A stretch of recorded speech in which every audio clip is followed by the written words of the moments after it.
CPIM-ന്റെ 24-ാം party കോൺഗ്രസിന് തമിഴ്നാട്ടിലെ മധുരയിൽ തുടക്കം. പ്രതിനിധി സമ്മേളനം polit bureau coordinator Prakash Karat ഉദ്ഘാടനം ചെയ്തു. കേന്ദ്രത്തിൽ നിന്ന് കേരളത്തിലെ LDF സർക്കാർ വിവേചനം നേരിടുന്നുവെന്ന് Prakash Karat. The LDF government in Kerala has been in the forefront in opposing the anti-people policies of the central government. Because the LDF government has sought to implement alternative policies, it is facing hostility and discrimination by the union government. മുതിർന്ന നേതാവ് ബിമൻ ബസുവാണ് പതാക ഉയർത്തിയത്.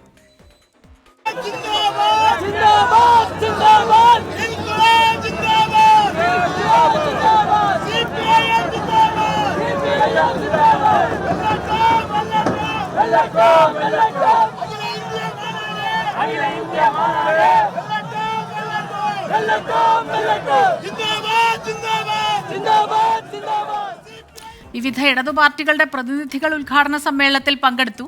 വിവരങ്ങളുമായി ശ്രീജിത്ത് ചേരുന്നു മധുരയിലെ സമ്മേളന വേദിയിൽ നിന്ന്. Sreejith, good evening. എന്തായാലും പാർട്ടിയിൽ വളരെ പ്രധാനപ്പെട്ട ഒരു കാലത്ത് കൂടെ കടന്നു പോവാണ് പാർട്ടി. അപ്പോൾ സ്വയം വിമർശനം എന്നുള്ള രീതിയിൽ പല കാര്യങ്ങളും മുന്നോട്ട് വയ്ക്കുന്നുണ്ട്. അതിലേറ്റവും ശ്രദ്ധേയമായ ഒരു കാര്യമെന്ന് പറയുന്നത് പലർക്കും വ്യക്തിപരമായി പാർലമെന്ററി സ്ഥാനങ്ങളിൽ തെരഞ്ഞെടുപ്പിൽ അതത് സ്ഥാനങ്ങൾ ഉറപ്പിക്കുന്നതിലാണ് താല്പര്യമെന്നും സംഘടനാ പ്രവർത്തനങ്ങളിൽ പിന്നീട് അവർ സജീവമാകുന്നില്ല, തുടങ്ങി പല ഗുരുതരമായ ഗൗരവമേറിയ വിഷയങ്ങളും ചർച്ചയ്ക്ക് എത്തുന്നുണ്ടല്ലേ, അത് ചൂണ്ടിക്കാട്ടപ്പെടുന്നുണ്ട്.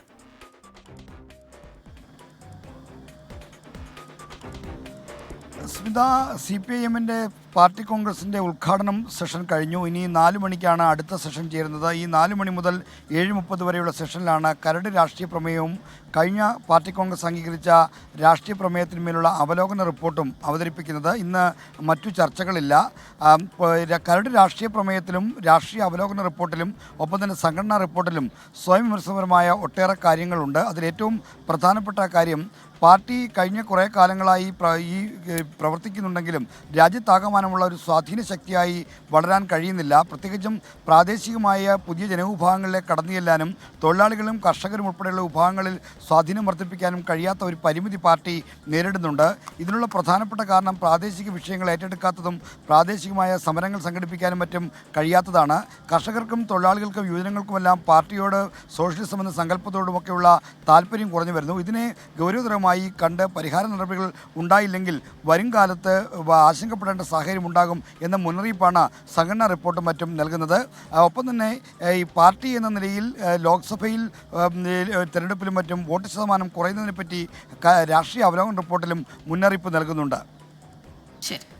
ശ്രീജിത്താണ് വിശദാംശങ്ങൾ നൽകിയത് മധുരയിൽ നിന്ന്.